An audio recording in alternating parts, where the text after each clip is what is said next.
최순실 국정농단 파문이 불거지고 나서 이제 당연히 김기춘 전 비서실장 같은 경우는 뭐 7인의 멤버기 때문에 최순실을 알았을 거다 이런 얘기들이 많이 나왔었는데 본인은 계속 물어봤지만 재임 당시에도 뭐 최 씨 관련해서 보고받은 일도 없고 본인은 최 씨를 전혀 알지 못한다. 만나지도 않았고 통화한 일도 없다. 이렇게 얘기를 했어요.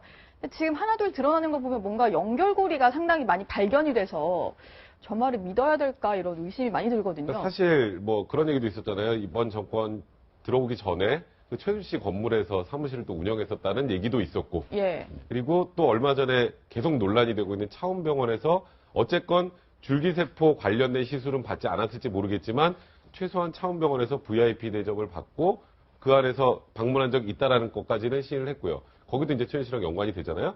이제 그리고 어쨌건 그 박정희 대통령 당시에도 어쨌건 뭐 중앙정보 대공석으로 있었으면 최소한 존재는 알고 있었을 가능성이 높은데 일단은 아무것도 모른다라고 지금 그렇게 말씀하시고 있는 상황이잖아요. 근데 김종 차관이 일단 이것도 확인을 해봐야 되겠습니다만 예. 검찰에서 최순실 씨하고 김종 차관을 연결해 준 게 김기춘 전 비서실장이다라는 얘기를 한 상황이거든요.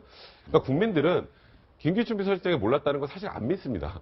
안 믿는데 김기춘 비서실장이 오늘 또 어제 그 직후에 또 이런 얘기 하셨더라고요. 대제신문이라도 시켜달라. 나는 모른다. 그럼 도대체 김종 차관은 어떻게 최순실을 알게 됐을까요? 이제 이런 부분들이 김종 차관이 거짓말할 가능성이 좀 낮다는 걸 전제로 하고 지금 말씀드렸던 여러 가지의 사안들을 종합해 볼 때 김기춘 전 비서실장이 최순실을 여전히 몰랐다라고 하는 게 납득이 저는 개인적으로 잘 가지 않습니다. 아니, 김기춘 전 실장 얘기, 본인의 얘기만을 이제 정리해서 딱 요약해서 말씀드리면 만난 적도 전화한 적도 없다. 다만 같은 병원만 이용했다. 이거예요. 네. 자, 그런데 이제 가장 납득이 안 가는 부분은 뭐냐면 이분이 비서실장으로 재직하는 동안에도 지금 최순실 씨가 청와대를 들락거린 그런 정황들이 지금 쫙 나오고 있고 또 그 사이에 또 문건이 또 정호성 비서관을 통해서 외부에 또 유출된 것도 나오고 있고 다 이런 이제 또 안정범 수석이 또 뭐 지시를 받아서 뭐 여러 가지 추진을 했고 이런 것들을 비서실장이 모르고 있었다? 그러니까 수석들이 하는 일을 또는 비서관이 하는 일을 비서실장이 모르고 있었다? 이것도 엄청난 사실은 직무유기죠. 그런데 과연 이분이 그럴 분이냐는 거예요. 그러니까 그동안에 이제 김기춘 전 실장과 함께 일했던 사람들의 얘기를 들어보면 너무나 꼼꼼해서 정말 부담이 굉장히 될 정도로 네. 철저하게 일을 하시는 분이고 바로 그런 점이 마음에 들어서 박근혜 대통령이 또 발탁해서 비서실장까지 임명한 것으로 알려져 있는데 그분이 그 꼼꼼하신 분이 몰랐다? 이게 납득이 안 간다는 거죠. 예. 이게 여의도에서도 뭐 비슷한 얘기들이 있었습니다. 사실 다른 비서실장들도 몰랐다라고 하는 얘기들을 많이 해요. 그걸 믿을 수 있느냐라고 보다는 지금 팩트를 확인하는 게 중요한데, 김기춘 실장 같은 경우에 처음에 가가지고 문고리 3인방에 대해서 군기를 잡겠다라고 해서 뭐 정윤회 문건이나 이런 조사를 시키고 뭐 이렇게 했다는 거 아닙니까? 그래서, 그러고 알고 나서는, 이게 밀리지 않네? 그러고서는 약간 후퇴를 했다. 네. 뭐 이런 얘기들이 돌고 있어요. 그런 면에서, 그리고 또 7인회는 대통령이 당선되기 전에 출인했지 되고 나서는 거의 대통령을 만날 수 없었다라고 하는 얘기들도 충분히 있어요. 그만큼 최순실이 철저하게 대통령을 이렇게 에워싸고 있다. 이런 얘기들을 돌았어요. 그래서 기존에 있던 훈구 대신들은 다 멀리하게 하고 정말 대통령만 이렇게 3인방을 통해서 그리고 몇몇 수석과 국정원에 누구누구 이렇게 심어가지고 그리고 뭐 문체부 이렇게 해가지고 대통령을 에워싸고 국정을 농단할 수밖에 없도록 만드는 이 시스템. 그래가지고 결국은 대통령이 소통 부재라고 하는 게 문제가 되지 않았습니까? 네. 그런 면에서 이 부분에 대해서는 뭐 여러 가지 사실관계를 따져볼 필요는 있을 것 같아요. 물론 김기춘 실장을 제가 비호하거나 할 생각은 전혀 없습니다. 문제는 여기서 왜 김기춘이 지금 타겟이 되느냐라고 하는 부분들에 대해서 우리가 좀 생각해 볼 게 있는 게 최순실이 없는 박근혜는 과연 뭐를 할 수 있느냐라고 하는 국민들의 의혹이 있었어요. 그런데 최순실은 구치소에 했는데 지금 강성으로 막 자기 스타일대로 막 나가는 거거든요. 그러면은 지금의 대통령의 의지와 국정 스타일로 봐서는 그러면 주위의 사람들이 좀 보수 진영이라고 하는 게 뭐 힘이 없어서 이게 미루는 거지 그동안에 국정을 잘못해서 이건 아니거든요. 그런 면에서 지금은 최순실이 누구냐라고 하는 것에 대해서 관심들이 많은 거죠. 과연 박근혜를 누가 움직이고 있느냐. 그런데, 보니까 김기춘 대원군이 있었다. 그런데 기춘 대원군은 최순실하고 이런 관계가 있다. 이런 시나리오들이 계속 확대 재생산되고 있는 거예요. 그러나 지금 이 부분에 있어서 대통령들 주변을 다 초토화시키고 기춘 대원군도 뭐 혐의 걸고 그러면은 마지막 남은 박근혜 대통령이 무슨 스타일로 어떻게 국정을 할 것인가라고 하는 부분들에 대해서 사람들이 의구심을 가지고 있는 건 사실이고, 사실 그런 면에서는 지금 어느 정도 힘을 얻어가지고 JP가 말했듯이 5천만이 반대해도 결코 물러설 사람이 아니다라고 하는 결기를 보이고 있단 말이죠. 그런 면에서 기춘 대원군은 또 한 명의 희생양일 가능성이 많고, 물론 여러 가지 조사하면서 문제가 나오면은 거기에 대해서 책임을 묻는 건 당연하지만, 결국 이 부분에 지금 국정에 관한 여러 가지 문제들은 구조적인 문제가 있는 거다. 그리고 그건 대통령의 통치 스타일의 문제다. 이렇게 귀결될 수밖에 없는 거 아닌가, 이런 생각이 들어요. 네. 네, 아까 말씀하신 것처럼 좀 김기춘 비서실장이 업무 스타일이 꼼꼼한 것도 있고 또 상당한 조직 장악력을 갖고 있거든요. 그래서 허태열 비서실장 대신에 발탁한 인물입니다. 그래서 재직 당시에 과연 그런 사람 인물이 그렇죠. 그걸 몰랐을까 예, 하는 건 그러니까 당연히 가장 의심이 핵심적인 게, 그러니까 이른바 정윤회 감찰 문건. 그러니까 박관천 경정이 만들어서 보고 올린 거 아닙니까? 조홍천 비서관에서 보고를 이제 올린 거 아니에요. 그게 공식 문건은 아니지만, 그래서 뭐 찌라시성, 정보성, 일망정 정보 자료가, 그 자료가 김기춘 실장에게도 전달된 거 아니에요. 본인도 본 거 아니에요. 그럼 뭐 십상시 얘기 그 내용 요즘에 나오지만 뭐 정윤회 씨가 뒤에 개입돼 있고 최순실 씨가 개입돼 있고 이 얘기를 당연히 알았을 것이고, 그리고 이 동아일보의 한 논설위원께서도 쓰셨지만, 언론에 이미 언론 관계자들 다 최순실 씨가 청와대 들락거린다라는 얘기 다 입소문으로 들어 다 알고 있었고, 심지어 저 같은 사람조차도 들어서 바람결에 들어서 다 알고 있는 내용을 비서실장이 몰랐다? 저렇게 장악력 높으신 분께서 그거는 이제 누구라도 좀 믿기 힘든 부분이죠.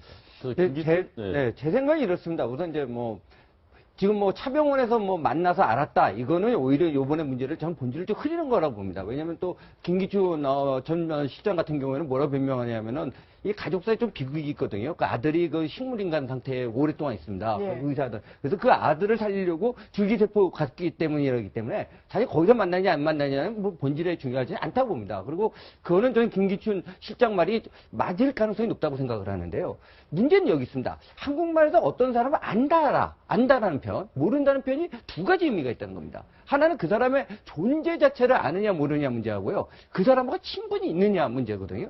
근데 존재 자체를 전혀 몰랐다? 저는 지금 말씀하신 것처럼 정말 이해하기가 어렵습니다. 김기춘 시장이 어떤 분입니까? 그야말로 이제 서울법대에서도 천재 중에 천재. 혹자는 저렇게 천재가 없어서 IQ가 170은 넘는다는 얘기를 서울법대 출신 검사들이 여러 명이 하더라고요. 그리고 진짜 뭘 했습니까? 단순히 법률만 한 게 아니지 않습니까? 수사했죠. 정보 다뤄봤죠. 그 다음에 정무감각으로 국회의원도 해봤죠. 그야말로 이거를 다 하는 거고, 또 성격상으로도 굉장히 꼼꼼한 분이고, 그 다음에 또 소위 말하는 이런 표현이 뭐지, 핫바지를 하는 걸 싫어하시고 본인이 모든 걸 주도해야 되는 분이고, 이런 성격으로 봤을 때 비서실장을 하면서 최순실의 존재를 몰랐다? 저는 있을 수 없는 일이라고 생각합니다, 거의. 그 다음에 이제 그분의 능력이나 성격으로 볼 때. 근데 이제 말 어딩을 가만히 보면요, 그런 주장은 또 안 해요. 저분이 또 보면 굉장히 법률적이고 그 언어 선택을 아주 섬세하게 하는 거기 때문에 그때 모른다는 거 보면요, 만난 적이 없다, 전화 통화한 적이 없다예요. 근데 이것도 이제 실제로 그랬는지는 확인해 봐야 되겠지만, 여기서 이제 마지노선을 치면서 변호를 하는 거지 실제로 그 존재를 몰랐다는 얘기는 안 하고 있습니다. 그리고 이제 그 충돌이 났을 텐데, 결국은 이제 지금에 와서 지금 본질은 그거라고 봅니다. 그러면 이제 박근혜 대통령께서, 이건 어떻게 보면 박근혜 대통령을 너무 좀 또 비하하는 소리일 수도 있는데, 최순실 씨가 감옥에 간 다음에 그럼 박근혜 대통령을 보조하는 사람은 누구냐 했을 때, 결국은 지금 시중에 나오는 거는 결국 김기춘 전 실장일 거다. 그리고 이제 7인회가 좀 제껴졌다가 다시 이제 또 오고 있다. 심지어는 이제 그 최태민 얘기는 그 유명한 얘기 있지 않습니까? 7인의 같은 멤버였던 그 김용환 전 장관께서는 바로 이제 당선인 시절에, 당선인 되자마자 두 쪽짜리 페이지 보고서를 올렸다고 하지 않습니까? 그 두 쪽짜리 페이지의 핵심이 뭐냐면 최태민 일가를 멀리하십시오. 그랬더니 그 박근혜 대통령이 그냥 그렇게 화를 내. 그 당시에 당신이 화를 내고 그다음부터 연락이 끊었다고 하는데 네. 근데 연락이 안 끊어지고 그 김용환 전 장관은 연락이 끊어졌는데 김기춘 실장은 실장이 되셨거든요.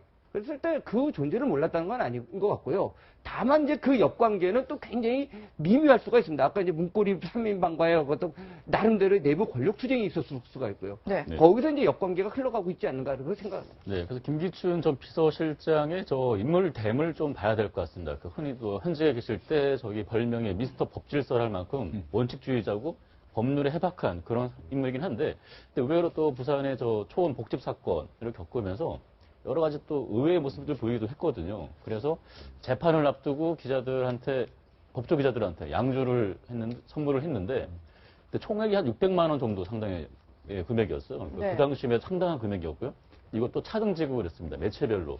받은 데도 있고 못 받은 데도 있고, 받은 데도 등급을 또 나눠서 고급 양주를 뿌린 전력이 있기 때문에 네. 또 의외의 면이 또 있는 거거든요. 원리 원칙주의자만으로는 볼 수는 없다. 그렇게 볼 수 있지 않겠습니까? 그러니까 원리 원칙주의자지만 그 원리 원칙이 무엇이냐가 좀 다르겠죠.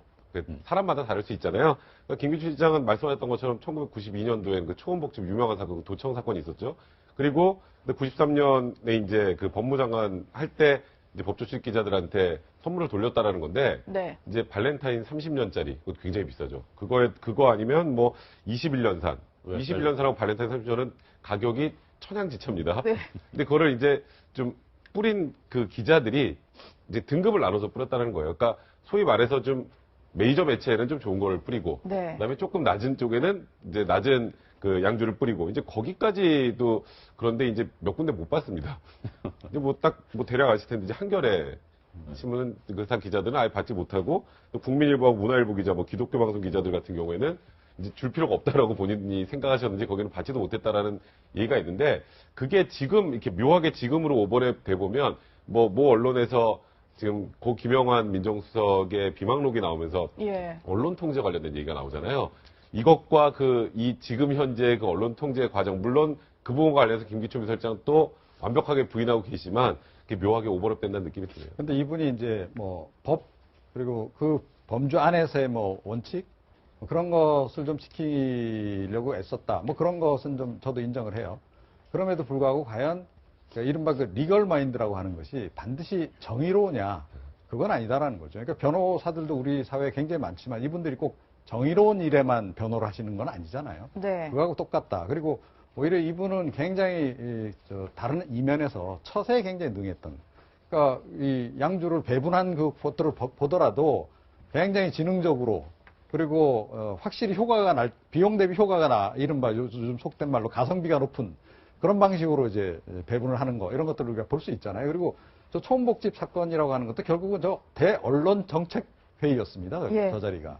그래서 아니 뭐 좀 굉장히 큰 이 맞은편에 있는 뭐 제2사 같은 경우에는 뭐 위에 데스크가 다 알아서 다 하는데 말이야. 다른 매체들은 그 데스크들이 밑에 지금 기자들 핑계 대면서 좀 안 움직이고 있고 뭐 이런 얘기도 막 나오고, 그리고 이제 부산 일원에 있는 그 언론사들이 아니 당신네들 결국 잘 되려면 우리를 도와줘야지 뭐 이런 식의 이제 얘기들을 하고 그거를 이제 모의하는 그런 자리였단 말이죠. 그러니까 이런 대언론 관계조차도 굉장히 신경을 쓰고 또 전략적으로 접근하고, 조금 전에 말씀드렸듯이 처서에 굉장히 달인처럼 그 여러 가지 뭐랄까 뇌물이라고 봐야 되겠죠. 이제는 예. 이제는 말할 수 있다. 옛날에는 뇌물이라기보다는 하여튼 뭐 선물이라고 얘기를 했습니다만, 자, 그런 것조차도 이제 잘 계산해서 이렇게 하는 것들을 이제 우리가 볼 수 있는데, 저분이 갖고 있는 어떤 또 다른 단면이다, 이렇게 봐야 되겠죠. 네, 지금 몸통으로 지목되고 있는 김기춘 전 비서실장, 그리고 최순실 씨와의 연결고리 어떻게 드러날지 조금 더 지켜봐야 되겠습니다.